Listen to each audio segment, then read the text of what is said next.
मोदी जी के राज में कुछ भी हो सकता है। साल पहले ये लॉलीपॉप थमा दिया गया। हाँ, जिस तरह 15 लाख है, ये 15 साल के बाद लगेगा। आपके भारतीय ने जलाया। एक मिनट, तिरंगा जलाने वाला कोई कैनेडियन तो जलाया नहीं। तुम्हारा ही अपना आदमी जो उसको चिढ़ है उससे वो जला रहा है ना। जिस तरह से बाबा साहब अम्बेडकर और ज्योतिबा राव फुले, इन दो विचारकों ने सनातन को या हिंदू ब्राह्मणिकल धर्म को जिस तरह से देखा, और पेरियार ने भी अपनी दृष्टि से देखा, द्रविडियन दृष्टिकोण से, तो मैं समझता हूँ कि आज अगर वहाँ से ये आवाज़ आ रही है कि सनातन को समाप्त होना चाहिए, तो ये ज़रूरी भी है। इनहेलेशन ऑफ कास्ट यानी जाति का समूल नाश। इस पुस्तक में डॉक्टर भीमराव अंबेडकर ने स्पष्ट तौर पर कहा था कि इस बीमारी का कोई इलाज नहीं है, इस बीमारी को ही ख़त्म करना होगा। जिस बीमारी का कोई इलाज ना हो उसको आपको ख़त्म कर देना ही बेहतर है। इसमें कोई भी रिफॉर्म नहीं हो सकता, कोई भी इसमें सुधार की कोई आवश्यकता नहीं है। ये तो किसकी आस्था, देखिए आस्था तो पत्थर में कौन सी आस्था होती है, या आप कोई भी वैज्ञानिक बात करें, बेतार्किक बात करें, उसमें आस्था कहाँ से आ जाती है। आस्था तो एक हथियार बना के आप कुछ भी कर दो। भाई पत्थर में मेरी आस्था है, इसमें मेरी आस्था है, गाय में मेरी आस्था है, पशुओं में मेरी आस्था है, ये इस नाम से करके मछली में मेरी आस्था है, मुर्गी में, बकरी में, क्या है यार, ये कोई आस्था कोई बात नहीं होती। आप जो वैज्ञानिक और तार्किक ना हो उसका समूल नष्ट हो जाना ही अच्छा है। और दूसरी बात ये है, चूँकि जो पेरियार का जो सिद्धांत है, पेरियार का सिद्धांत बहुत आक्रामक है। उन्होंने अपने दौर में जो जितने भी इनके देवी देवता थे ब्राह्मणों के, उनके देवी देवताओं को जूते चप्पल मारकर और समंदरों में फेंक दिया करते थे, इनके जितने देवी देवता होते थे।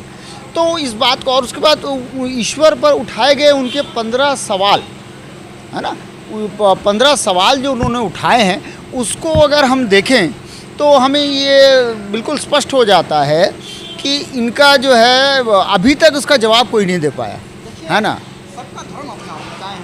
ठीक है, चलिए आप रखिए, लेकिन उसको लाके पुटअप नहीं कर सकते। उसकी वजह से आप छूत छात, ऊंच नीच, भेदभाव ये नहीं कर सकते, ये तो स्पष्ट है ना। ठीक है, तो आप इसके लिए अब जिस तरह से उन पर केस भी हो गया है ना, जिस तरह से उन पर केस हो गया है, अभी केस कर दिया है कुछ वकीलों ने, कुछ ब्राह्मणवादी मनुवादियों ने उन पर केस किया। बहुत अच्छी बात है, अगर केस करेंगे, उनको बुलाते हैं, तो मैं तो इनसे यही निवेदन करूंगा, इन मनुवादी ब्राह्मणवादियों से, कि भाई तुम इनको आने मत दो, क्योंकि अगर ये आ गए तो ये बहुत ख़तरनाक लोग हैं। इनका द्रविडियन विचारधारा है, द्रविडियन विचारधारा जो है वो बाबा साहब अम्बेडकर की जो विचारधारा है उससे विपरीत है, उससे सख्त है, बहुत टाइट विचारधारा है, जो इनको पूरी तरह से सच में नष्ट कर देगी, क्योंकि आक्रामक है, उसमें आक्रामकता है, वो सीधा मारपीट पर भी विश्वास करते हैं। नहीं, वो जो द्रविडियन विचारधारा है, क्योंकि इनका बहुजन विचारधारा है, बुद्ध की विचारधारा है, सिद्धांतिक विचारधारा है, ये सिद्धांतिक है और अहिंसक है। उनका जो सिद्धांत है वो बहुत ही ख़तरनाक है, जो इसमें आक्रामकता है, जिसके लिए उनको जो है बचना पड़ेगा। अदरवाइज़ अगर पेरियार के बच्चे यहाँ आ जाते हैं तो बहुत नुकसान हो जाएगा उनको। मेरा ये उनको सजेशन है कि उनसे पंगा ना लें, अगर लेंगे तो उनका तो यहाँ तक का डिमांड है कि वो द्रविड़ नाडु बना सकते हैं, यानी एक अलग स्टेट अलग देश बना सकते हैं। कर्नाटक, तमिलनाडु, केरला, आंध्र प्रदेश, तेलंगाना, ये जो साउथ के स्टेट हैं, इनको ये तोड़ के एक अलग देश भी बना सकते हैं। इसलिए मैं ये कह सकता हूँ, एक खतरा हो गया। आप देश की बात कर रहे हैं, तो जिस तरीके से देखा जाए, ये आपका जो खालिस्तान यानी जो कनाडा में है, तिरंगा के बारे में आपको पता है? जी देखिए, इस बारे में इतना कहना, G20 जब हुआ था, जस्टिन ट्रूडो जब आए थे, उन्होंने प्रधानमंत्री मोदी से बात की थी, तो मीडिया जो है हमारी पता नहीं क्या करवाएगी। मीडिया में बैठे बैठे ये भी कहते हैं कि यहाँ से उस पर हमला भी कर देंगे सबमरीन से, फलाने से, ढकाने से। तो मुझे हंसी भी आ रही है। कनाडा G7 कंट्री का एक डेवलप कंट्री है, आप उससे पंगा नहीं ले सकते। वो अगर चाहे, अगर आपसे पंगा ले ले तो आप जो है आपको नेस्तो नाबूद कर देगा। क्योंकि किसने कह दिया आपको उसने आतंकवादी पना दिया? आप यहाँ से बैठे बैठे किसी जो भी नहीं, तिरंगा क्या है, एक मिनट, तिरंगा जलाने वाला कोई कैनेडियन तो जलाया नहीं। तुम्हारा ही अपना आदमी जो उसको चिढ़ है उससे वो जला रहा है ना, उसमें उसका क्या कसूर है? तिरंगा एक कपड़े के टुकड़े को अगर जला दिया, इसमें कौन सा ये कपड़ा टुकड़ा नहीं है, हाँ, तो क्या है? मान सम्मान का चीज़ है। अच्छा ठीक है, आपको क्या लगता है कपड़े का टुकड़ा जो है वो मान सम्मान की चीज़ है, अच्छी बात है, चलो चलिए। अच्छा, राष्ट्रीय ध्वज, अच्छा मान लिया राष्ट्र ध्वज, तो क्या किसी कैनेडियन ने जलाया? नहीं ना, आपके भारतीय ने जलाया, जो वहाँ का सिटीज़न बन गया है या जो भी है इसी मूल का है, उसने जला दिया, उससे में आप क्या कीजिएगा उसको? तो आप उसको पकड़िए ना, अगर उसने जला दिया तो उसके लिए तो कोई मानी नहीं रखता है ना। और दूसरी बात, वो एक डेमोक्रेटिक जगह है, वो एक डेमोक्रेटिक कंट्री है जहाँ पे अभिव्यक्ति की आज़ादी है।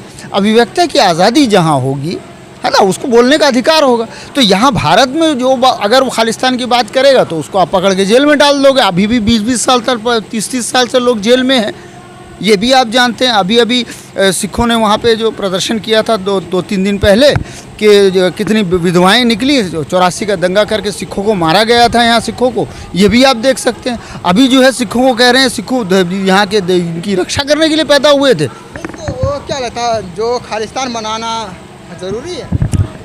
अब ये तो सिखों की अपनी, देखिए सबकी अपनी अपनी पसंद, अपनी अपनी चॉइस है। अगर आप उनका पैसा लेके खाओगे और उनको इसके नाम पर, फैसिलिटी के नाम पर कुछ दोगे नहीं, वो कहते हैं हम मेहनत कर रहे हैं, हम सब कुछ कर रहे हैं, इकोनॉमिकली हमको फ़ायदा है।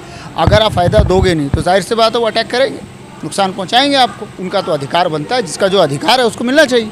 अच्छा, इस पर जो महिला बिल जो पास हुआ, इसके ऊपर आप क्या कहना चाहते हैं? मैं ये कहना चाहता हूँ ना, उसमें ओबीसी के लिए कोई जगह नहीं, मुसलमानों के लिए कोई जगह नहीं, मुसलमान औरतों के लिए कोई जगह नहीं। वो तो सभी महिलाओं का नहीं, सभी महिलाओं को बोल देंगे। 50% महिला है, आप 33% को दे रहे हो, नंबर 1। नंबर 2, उसमें सारे के सारे सवर्ण हैं, उसमें ओबीसी का प्रावधान किया गया है ना। और दूसरी बात, अभी आप लेके आए हो, पहले इसका ये सेंसस होगा, सेंसस के बाद डिलिमिटेशन होगा, यानी पहले जनगणना होगी, जनगणना के बाद जो है उसका परिसीमन होगा, तब तक होते होते 2039, यानी 15 साल पहले ये लॉलीपॉप थमा दिया गया। हाँ, जिस तरह 15 लाख है, ये 15 साल के बाद लगेगा। 15 साल के बाद जो है चांस बनेगा, ये वाला बात है। जैसे 15 लाख दिया था ना 2014 में मोदी जी ने, 15 लाख एक आदमी को। चुनाव जीतने का ऐसा हो, ये हर नेता क्या है? ये क्या है, ये क्या है, ये भी तो वही है। मोदी जी का जीत क्या हो गया? अब मोदी है तो मुमकिन, हाँ मोदी जी बोल दिए तो कुछ, तो इसीलिए तो हवा पानी का फूंका है, जो ना 15 लाख आने वाला है ना ये होने वाला है। उसके बाद हम बिल का जो प्रावधान देखते हैं, किसान बिल वाला हाल इसका भी हो रहा है। और क्या, ये 15 साल के बाद लागू होगा। किसान बिल को भी लाए थे, बोले 1.5 साल 2 साल के बाद लगाएंगे, लेकिन किसान जो अड़ गए। और भी तो विकास के काम हो रहे हैं अपने क्या विकास कर, कौन सा ऐसा नया विकास कर दिया मोदी जी ने? ना तो कमाल है यार, तो बहुत पहले से बन रहा था, बन गया कोई एक घर बना देना, यही काम के लिए आए थे क्या मोदी जी? मोदी जी आपकी कैसी काम के लिए आए थे? ये संसद बनाने के लिए मैं आया हूँ, है ये काम नहीं है उसका भाई, संवैधानिक काम है। बन गया, ये पुराना हो गया तो उसको नया बना दिया। हालांकि 900,000 करोड़ लगभग का जो है खर्चा कर दिया, 600 करोड़ लगा के वो ले गए, ये दिखा रहे हैं है ना, चंद्रयान 3 में बिठा के दिखा रहे हैं। एक बार फ्लॉप हो गए, दूसरी बार चंद्रयान 3 में वीडियो गेम करके दिखा। उससे पता नहीं आम आदमी का पेट भरेगा नहीं भरेगा, क्या होगा पता। देश क्या तरक्की क्या हुई? इंदिरा गांधी ने जिंदा आदमी को भेज दिया भाई, 1984 में इंदिरा गांधी ने जिंदा आदमी को भेज दिया था। भेजा था नहीं भेजा था? राकेश शर्मा गए थे ना, कहा था, इन्होंने पूछा था कैसा लग रहा है राकेश शर्मा जी, उन्होंने कहा सारे जहाँ से अच्छा। तो अब इंदिरा गांधी ने जिंदा को भेज दिया, ये वीडियो गेम यहाँ आगे दिखा रहे थे। ये देखने को मिल रहा है, ये मेरा भारत महान, मोदी जी के राज। और उसके बाद वो मोदी जी के नेता लोग कहते हैं, भाजपा के नेता कहते हैं वहाँ से जो आएगा उसको करेंगे, उसका स्वागत करेंगे, वहाँ जो गए हैं उनका भी स्वागत करेंगे। कमाल है। वहाँ से कौन आएगा सर? वो नेता, उनके नेता, मोदी जी के नेता कुछ भी बोल सकते हैं भाई, भाजपा के नेता है, कुछ भी बोल सकते हैं, कुछ भी हो सकता है एलियन आ जाए। अब वो एलियन आए कि फेलियन आए, वो क्या आता है? मोदी है तो मुमकिन है भाई, कुछ भी हो सकता है। चंद्रयान 3 में मोदी जी भी बैठ के जा सकते हैं, ये भी इतना भी पक्का है, मोदी है तो मुमकिन है। हसन जी, आने वाला 2024 का चुनाव है, कैसे देखते हैं आप? तो अभी देखिए, अभी बहुत अच्छा स्टैंड जो कांग्रेस ने या इंडिया गठबंधन ने लिया है, मैं उसका समर्थन भी कर रहा हूँ। मैं आपको पहले से भी कह रहा था, ऐसा अगर मेरा रिकॉर्ड उठा के देखेंगे, मैं पहले से उनसे यही रिक्वेस्ट कर रहा हूँ, आप ईवीएम चुनाव आयोग के अगेंस्ट में आओ। अगर नहीं आए तो साफ कर देंगे ये आपको, क्योंकि आप जितना बड़ा गठबंधन बना लो, जो स्ट्रैटेजी बना लो, ईवीएम उनके हाथ में। आपका वोट जो गठबंधन बनने से फायदा होगा? बिल्कुल फ़ायदा होगा। ये महागठबंधन है, इससे पूरा फ़ायदा होने वाला है। ये 1-to-1 फाइट है और उसके बाद पूरी नज़र होगी। अभी तो बात उठ गई है ना, तो जब तक ईवीएम है ईवीएम पर सवाल होगा, पारदर्शिता चुनाव में जब तक नहीं आएगी, लोकसभा हराना बड़ा मुश्किल है। राज्यों के चुनाव को तो आप छोड़ ही दें, हो सकता मोदी जी यहाँ भी हार के, जैसे कर्नाटक हार के उन्होंने दिखाया, यहाँ ये नहीं कह सकते मोदी जी को वहाँ हराएगा। मोदी जी जानबूझ के हारे हैं। अभी आप ईवीएम पे सवाल कर रहे हो और वहाँ जीते हो, तो कैसे सवाल उठा सकते तो हो? वही कह रहा हूँ, बाजीगर हैं वो। शाहरुख खान भी रेस हार गया था, ये भी वैसे रेस हार गए, कर्नाटक में हार के दिखा दिया। आप जी हम ये नहीं कह रहे, हम लोकसभा की बात कर रहे हैं। लोकसभा में जो मोदी जी इतनी बड़ी बड़ी लेके आ जाते हैं, 80 करोड़ लोगों को राशन दे के, हंगर इंडेक्स में नंबर 1 बन के, भुखमरी में नंबर 1 बन के, पाकिस्तान से मार खा के हैं, और बेरोजगारी, महंगाई, हर चीज़ में महंगाई कहाँ है सर? महंगाई बिल्कुल कहाँ है। मतलब पहले 55 सस्ता हो गया सिलेंडर और दो कितना बढ़ा कितना अबे बताइए ना, कितना बढ़ाया था? 400 का सिलेंडर 900 में मिल रहा है। नहीं, विकास होगा तो हाँ, क्या विकास हुआ? विकास हुआ क्या? किसी का तनख्वाह बढ़ा? किसका हाँ, इतना तो है। मोदी जी के आने के बाद 45 मोदी ने कहा था हवाई चप्पल पहनने वाला व्यक्ति एयरप्लेन में जाएगा। कितने आदमी गए भाई? मैंने तो देखा नहीं, सब तो अडानी को भेज दिया। आप फैशन में चूर कोई जाता नहीं चप्पल पहन के, तो वो क्या करें? मोदी जी ने आपको कहाँ से लेके आएंगे आदमी? वो चप्पल वाला कहाँ? मैं आपको वो चप्पल थोड़ी देंगे। अच्छा, चप्पल भी नहीं देंगे आप? मतलब मोदी जी क्या देंगे क्या? आप बताइए, हवाई जहाज़ वाले को टिकट कौन देगा? पैसा कौन देगा? इतना महंगा टिकट कर दिया। वंदे भारत एक्सप्रेस चलाया अभी, उसका आप टिकट देख लो, प्लेन का टिकट बना के रखा हुआ मोदी जी ने। मोदी है तो मुमकिन है। महंगाई में विकास कर रहे हैं। हाँ, वैसे विकास पुरुष आदमी है मोदी जी, बहुत ही विकास पुरुष आदमी है। अभी देखिए, महंगाई में विकास कर दिया, बेरोजगारी में विकास कर दिया। मतलब ये महान काम है। ऐसा कोई भी प्रधानमंत्री नहीं कर सकता, कोई भी ऐसी सरकार नहीं कर सकती जो मोदी जी बहुत बड़े विकास पूरे। पेट्रोल में बढ़त, पेट्रोल में विकास, इसमें विकास, डॉलर में विकास। डॉलर कितना था पहले? 40-50 का, अभी देखो 80 पार। नहीं, आपको बड़ा कैलकुलेशन है। हम 55 में देखे थे, आपको 68 दिख गया। जैसे मोदी, इनको जो है ना 73 दिख जाता था। 2014 में 73 रुपया दिख गया था, जबकि उस टाइम बैरल था 150 बैरल इसका था। आपको जो है दिखाई नहीं, आम मीडिया वालों को जो पैसा मिल जाता है, अंबानी अडानी के पास बैठे रहते हैं आप लोग। ठीक है, अब वैसे भी अडानी को तो अभी पूरा मिल गया 20,000 करोड़ का था, पता कुछ मिल रहा नहीं है जो भी। और दूसरी बात, मोदी जी का इतना बड़ा पावर है, जो भी सवाल उठा रहे हो उसको पकड़ के अंदर डाल दो। हाँ जी, मोदी है तो मुमकिन है। मोदी जी को पास आवाज़ किसी ने उठा दी। ये लोकतंत्र नहीं है, ये ठोक तंत्र है, मोदी जी का तंत्र है। और क्या, आपको कोई भी आपको आवाज़ उठा रहा, पकड़ के अंदर डाल दो, ईडी सीबीआई भेज दो। तो मोदी जी की वजह से बात कर रहे हैं। और हमें हम तो कह रहे हैं मोदी जी महान है, महंगाई के सुपरस्टार है, बेरोजगारी के सुपरस्टार है। हम तो तारीफ कर रहे हैं, हम बुराई कहाँ कर रहे हैं?